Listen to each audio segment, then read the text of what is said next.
So in this video, I'm going to go over the path ingestion flow running on the Node-RED that runs in the camera.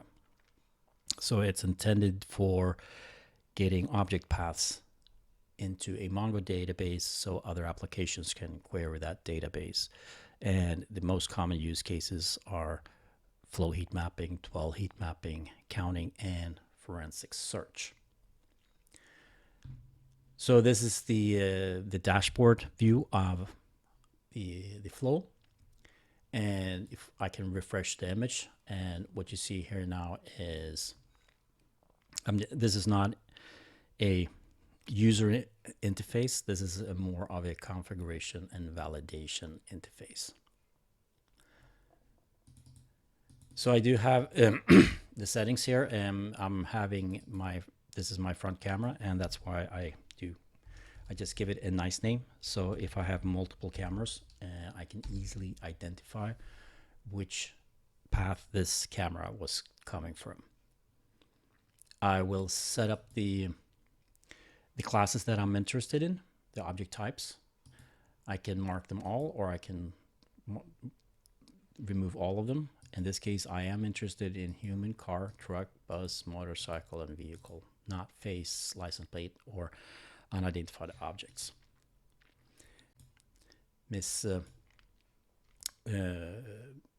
Or false detections that are very short.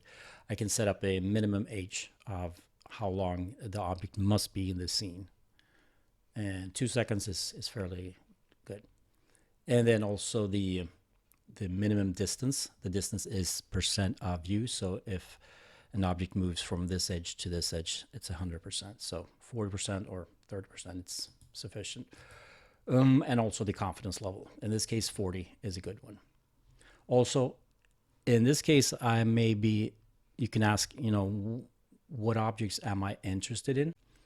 Is it the vehicles, or is it objects moving around in this area that I wanted to exclude all the vehicles and just capturing the objects, persons moving around on the front?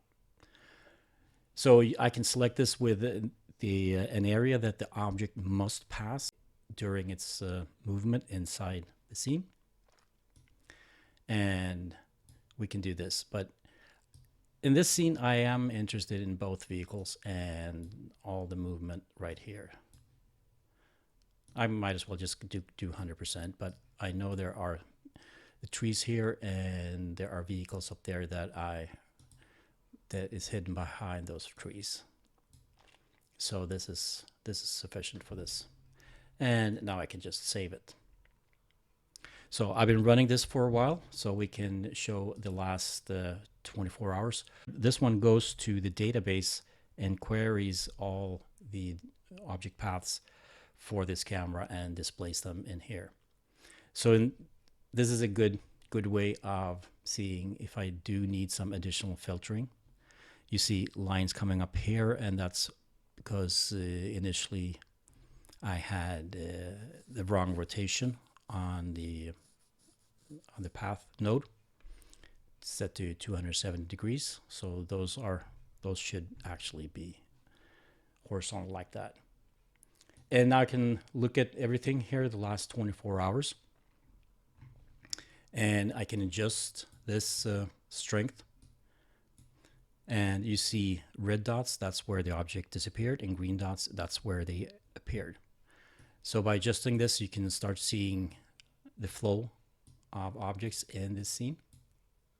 And now I just see everything works as expected.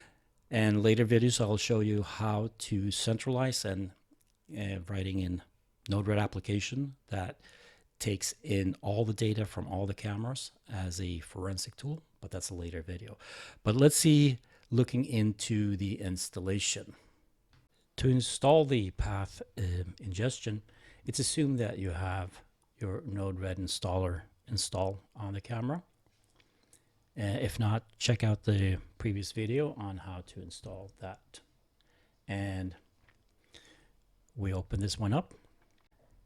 So if we look here on the instructions, it tells us to install the MongoDB DB node, and let's do that. We go up here and go manage palette, install, and Mongo, Node-RED MongoDB.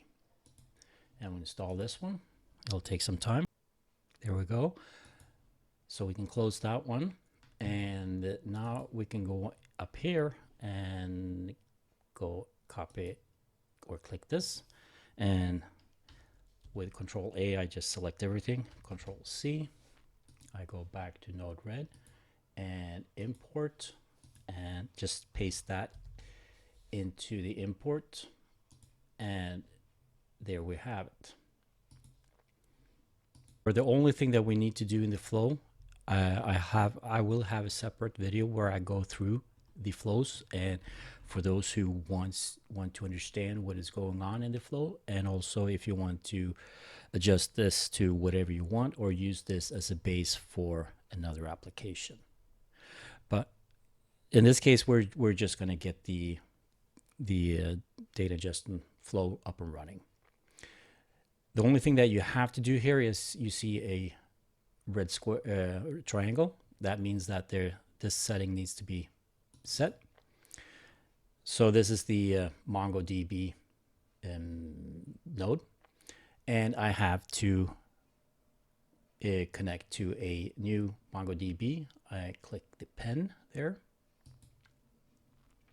and the host for my MongoDB that I have at home is 90 10 13 8 92. The database that I like to use, but you can use whatever you want, it's a database called objects.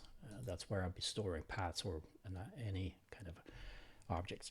So this my Mongo does not require any user and password. So if your setup requires user and password, here's where you set it. And then click add. And the collection where the paths are going to be stored is path. That was that one. So I need to just, so it's already, I can reuse the one for all of them. And then it's this one. Now I deploy. Now everything works good. I can move this, and I can, if I want to, just delete this tab right there. There may be one more thing that you need to set depending on your camera. If you go up here and double click on the path everything, this is the node that pulls down the object paths. The output is going to be path, and we're going to be detecting everything. I can select one single class here.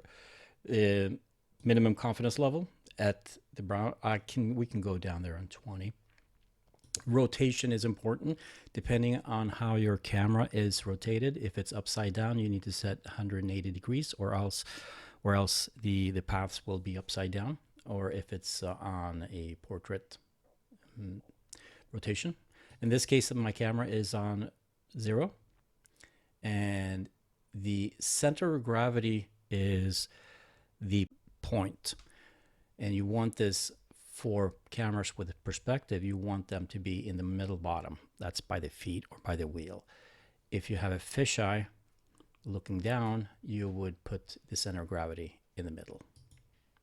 Predictions, depending on the scene, you may get better or worse paths by using prediction. So the camera's analytics using prediction data. In this case, we're not interested in that. And my firmware is 11.6 or later, and I'm going to be using that. If I have a different version or an earlier version, I would use version 1. And then now in this version, there is a max idle timeout. So if a car comes in and parks and it stays there for a long time, you're not going to get the path until that vehicle leaves, and maybe you want your path to end earlier. So you would say max idle time. So now it's up and running. So now we can just go to the UI.